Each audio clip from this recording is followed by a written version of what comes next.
Bonjour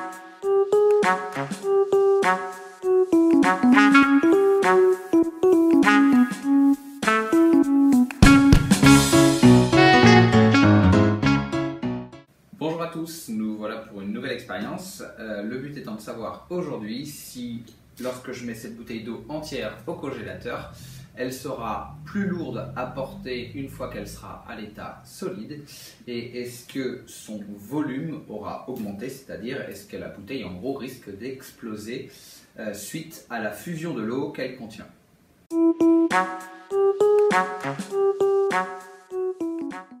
J'ai pris une éprouvette, alors vous pouvez prendre un autre récipient et essayer de faire l'expérience chez vous. Moi j'ai la chance d'avoir un récipient gradué, une éprouvette graduée, dans laquelle je vais introduire de l'eau, peu importe, minérale ou déminéralisée. Je vais me mettre exactement, je vous rappelle que pour mesurer un volume, c'est l'œil qui se met au niveau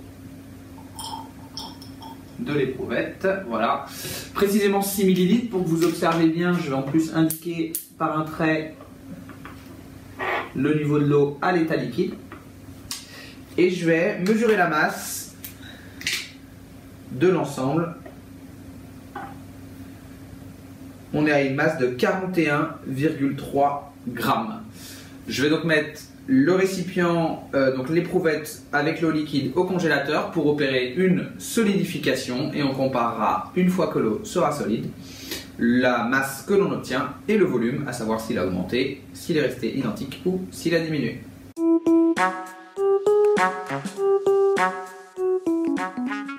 Alors on vient de récupérer notre éprouvette avec l'eau à l'état solide, première observation, masse de 41,3 grammes toujours, et donc on voit bien que l'eau à l'état solide se retrouve au-dessus du niveau du trait qu'on avait marqué tout à l'heure.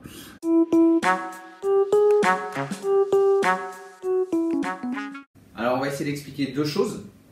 La première chose, c'est la masse qui est restée constante. Alors pourquoi la masse est restée constante? Tout simplement parce qu'en fait, si on va zoomer à l'intérieur de notre eau, là, qu'elle soit solide ou liquide d'ailleurs, on va retrouver des petits grains de matière qu'on appelle des molécules. Et ces petites molécules-là, eh bien, elles étaient un certain nombre, j'ai mis une certaine quantité. Et le fait de passer l'éprouvette au congélateur n'a pas modifié cette quantité. C'est pour ça que je trouve 41,3 grammes au début et en fin d'expérience, tout simplement parce que justement, je n'ai pas modifié le nombre de molécules. D'accord ? Par contre, le volume, lui, il a été modifié et on s'aperçoit qu'il y a eu une augmentation du volume. Pourquoi une augmentation du volume? Eh bien, tout simplement parce qu'en fait, les molécules d'eau, justement, à l'état solide, se sont plus espacées.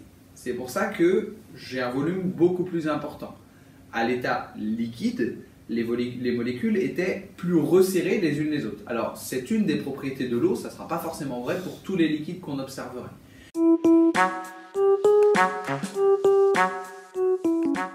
Lors d'un changement d'état, la masse se conserve parce que je ne rajoute pas de molécules, tout simplement.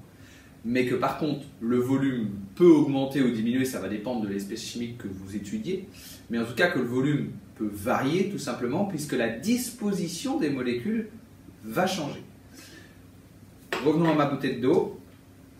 J'ai donc un petit risque, effectivement, si je la mets au congélateur pleine. Alors la masse ne va pas changer, si j'ai 1 kg d'eau, 1 kg d'eau à l'état liquide, je le mets au congélateur, j'aurai toujours 1 kg d'eau. Par contre, effectivement, j'ai un tout petit espace ici, donc il serait judicieux, avant de mettre cette bouteille d'eau au congélateur, d'en vider une petite partie pour être sûr que ça n'explose pas dans le congélateur, puisqu'on a vu qu'à l'état solide, les molécules d'eau avaient tendance à prendre un petit peu plus d'espace, pas à être plus nombreuses, j'insiste, à prendre plus d'espace, et donc potentiellement à créer l'explosion de ma bouteille. On se retrouve la semaine prochaine pour une nouvelle expérience.